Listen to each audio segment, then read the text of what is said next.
राम राम भाई साहब। भाई साहब के करना आ रहे हो आज अपना खुद का काम ने दाना मारे हो। सीएम का काम है ये दो आड़े बहुत बड़े बड़े नेता रहे हैं इस गांव में, क्या दिक्कत होगी? देखो, गांव तो गांव के लोगों का है, सीएम का गांव है। हमारे गांव से सीएम जरूरी है, ये बात मैं मान लूंगा। लेकिन एक चीज बड़ी काबिले गौर है कि आज मैम क्षेत्र के अंदर पहली बारिश हुई है, इस मौसम की पहली बरसात हुई है। और पहली बरसात के अंदर हालात ऐसे हैं कि पूरे मैम के अंदर जल प्रलय आ गई। जितने भी गांव इस जल प्रलय के अंदर समाये गए हैं, लाखन माजरा से शुरू करके और पूरे मैम तक चले जाओ, मदीना से लेके बैसी तक, गोगाड़ी से लेके फरमाना तक, और फरमाना से लेके बैनी चंद्रपाल तक पानी की जाल लाग गए, चाहे किश्ती छोड़ ले उसके बीच में। और ये पानी नहीं खड़ा यहाँ, ये जल नहीं खड़ा, ये भ्रष्टाचार खड़ा है इन सरकारों का। ये जिसको नजर आपको आ रहा है ये जल नहीं है, ये भ्रष्टाचार है, भ्रष्टाचार। इस ड्रेन के 11 करोड़ रुपए पास हो रखे हैं, 11 करोड़ रुपए का टेंडर हो रखा है। 1 करोड़ 70 लाख रुपए का टेंडर है इसकी सफाई का। हालात देखो आप इस ड्रेन के क्या है, किस चीज की सफाई। और अगर इसकी ड्रेन की सफाई हो रखी होती तो पूरा पानी तो नहीं निकलना था, लेकिन कम से कम 20% पानी इसमें से निकल के चला जाता आगे। हालात ऐसे हैं, एक बरसात और होगी यो सारा गांव में पानी बढ़ेगा। और लोगों के घर ऐसे हैं, गरीब आदमी के घर ऐसे हैं, पानी बढ़ते घर पड़ेंगे लोगों के। इस सरकार की, प्रशासन की और यहाँ के शासन की इस तरफ कोई भी ध्यान नहीं है। जो भी नेता, राजनेता लोग सिर्फ यहाँ पे अपनी रोटियां सेकने का काम करते हैं, इसके अलावा जनमानस की कोई सोचने वाला नहीं। किसान आत्महत्या करने को मजबूर है, किसान के बच्चे बेरोजगारी के रूप में अपने घर के अंदर, गांव, हर गांव के अंदर एक बेरोजगार के रूप में फौज खड़ी हो रखी है। रोजगार देने के लिए सरकार पे कुछ नहीं है। डोकोसड़े और ड्रामे करने के लिए हर तीसरे दिन भाजपा के नेता और जो यहाँ से पूर्व में नेता और मंत्री रहे, वो फोटो खिंचवाने के लिए लोगों के बीच में जरूर खड़े रहते हैं, क्योंकि चुनाव सिर पे है, बरसाती मेंढक की तरह। अदरवाइज कोई आदमी इनके बीच में आके इनकी सुध लेने वाला नहीं है।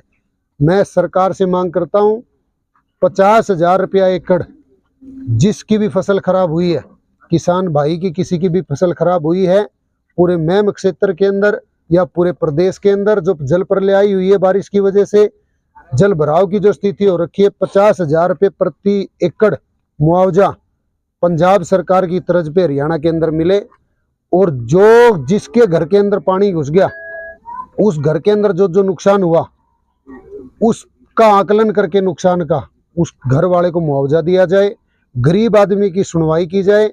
ये सरकार किसी की नहीं सुन रही। जो पानी आप यहाँ पे देख रहे हो खड़ा हुआ, जो जल भरा हो रखा है, यहाँ नहीं है। यो दर्जनों भर का गाँव का सुबह से मैं दौरा कर रहा हूँ, आप साथी भी तकरीबन मेरे साथ हैं।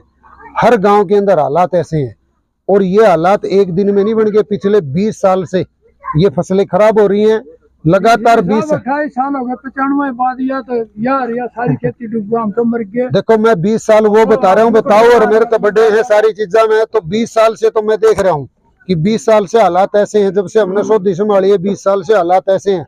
हर साल फसल खराब होती है, इस साल की बात नहीं है। अब हमारे बीच में आओगे, पीछे आदरणीय उप मुख्यमंत्री जी का बयान था कि 182 करोड़ रुपये हमने जल भराव को लेके या ओलावृष्टि को लेके लोगों के मुआवजे दिए हैं।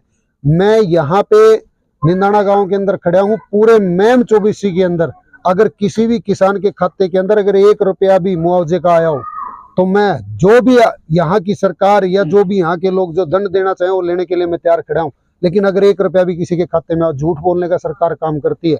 सारे गांव की गाड़ पट्टी पड़ी, एक भी गाड़ के अंदर आप चले जाओ, जैसे कि हमारे एक साथी बोल रहे थे, अगर कोई हॉस्पिटल तो आ जाए तो उसके टक्के खुल जाए। रिश्ते वाले गांव में तो गाड़ी आंदे, रिश्ते वाले गाड़ी उल्टी बढ़ा लीजिए। हाँ, गांव में इतने कुआरिया की भी फौज खड़ी हो गई है, क्योंकि गांव के हालात देखे। कहने में तो मुख्यमंत्री का गांव है, लेकिन हालात ऐसे हैं। अभी यहाँ से चंद कदमों की दूरी पे, सिर्फ 10 कदम की दूरी पे आप देखोगे तो वाटर वर्क्स का काम चला हुआ है। इतना बड़ा भ्रष्टाचार यहाँ पे, उसके लिए भ्रष्टाचार के रूप में अब काम बंद पड़े, आज उस पर जांच चली हुई है। मुख्यमंत्री के गांव के अंदर जो काम हो रहा है उसके अंदर भ्रष्टाचार इतनी बड़ी तादाद में है कि आप सोच नहीं सकते। ये 11 करोड़ रुपए पास होने के बावजूद ड्रेन के हालात देखो कि टूटने को है। जलमग्न सारे के सारे गांव खड़े हैं, सब फसलें जलमग्न खड़ी हैं। किसान की ये सरकार सुन नहीं रही। अगर इस सरकार ने और शासन प्रशासन ने इन किसानों की सुध नहीं ली, तो आम आदमी पार्टी का एक एक कार्यकर्ता और सारे नेता सड़क पे उतर के इस सरकार के बैंड बजाने का काम करेंगे। इन सरकार के खिलाफ चाहे कितना भी बड़ा प्रदर्शन करना पड़े, चाहे विरोध प्रदर्शन करना पड़े, चाहे धरने लगाने पड़े, इनके खिलाफ लगाएंगे। हम किसानों के साथ खड़े हैं, हर सुख में हर दुख में। आम आदमी पार्टी का एक एक कार्यकर्ता, एक एक नेता इन लोगों के साथ खड़ा है, किसानों के साथ खड़ा है। राम राम भाई। राम राम।